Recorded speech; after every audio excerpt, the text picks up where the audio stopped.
ዛሬ እንግዲህ ወደ እናንተ የመጣሁበት ምክንያት ቪዲዮዎቼንና ስራዎቼን እንዴት እየቀረጽኩ ወደ እናንተ እንደማቀርብ ላሳያችሁ ነው።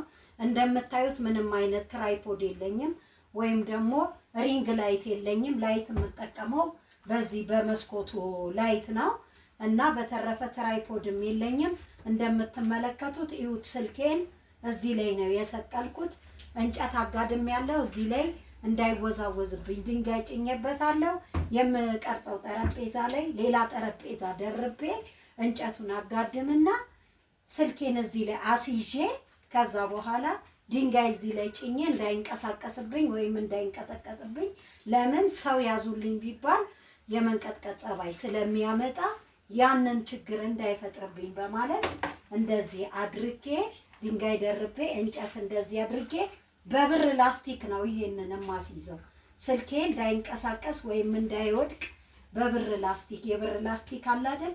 በሱ አስይዤ እንደዚህ አድርጌ ወደ ስራ ይቀጥላለሁ። ያው እንደምትመለከቱት ማስመሪያም እቃዎቼ ማቴሪያሎቼም እዚህ ጋር አሉ።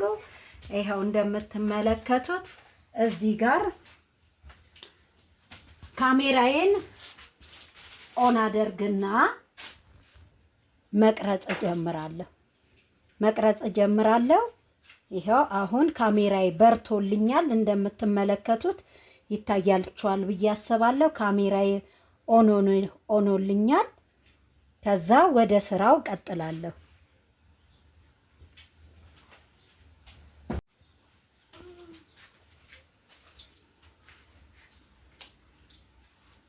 እና ቤተሰብ አንዳንዴ ደግሞ ላይት ጨለም ሲልብኝ እዚህ ጋር እንደምትመለከቱት አምፖል አለኝ እዚህ ጋር እና ሰኪው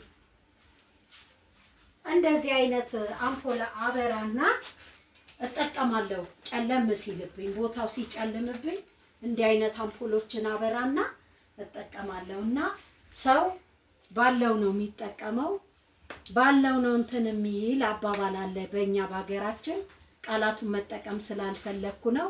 እና ይሄንን እንዳደርግ ያስገደደኝ ችግር በቂቤ ያበላል ይባላል። ግን እኔ ለምን እንደተባለ ራሱ ይገርመኛል። ዘይት ይሄን ያህል ብር በገባበት ሰዓት ሰው እንዴት በቂቤ ይበላል? ለማንኛውም ቤተሰብ ይሄንን እንዳደርግ ያስገደደኝ ነገር ባለኝ ነገር አጠገቤ ባሉ ነገሮች ተጠቅሜ መስራት እንዳለብኝ ነው። ይሄንን ቻናል ስከፍት የዛሬ 5 ወር ግዴታዬ ባለኝ ነገር መጀመር ስለሆነ የፈለኩት ይሄንን እንደዚህ አድርጌ ካሜራ እጄ ብቻ እንዲገባልኝ ስለምፈልግ እንዲህ እያደረኩኝ ጥልፌን እጠልፋለሁ ማለት ነው።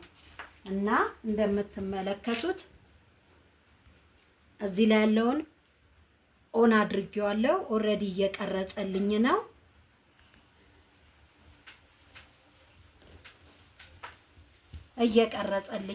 ወደ ስራዬ ስገባ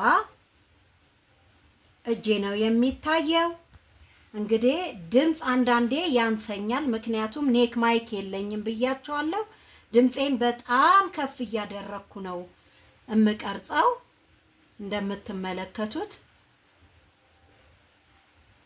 እንደምትመለከቱት እንዲህ እያደረኩኝ ለሚማር ሰው እንዲገባው እያልኩ እንዲህ እያደረኩ ቀርጻለሁ።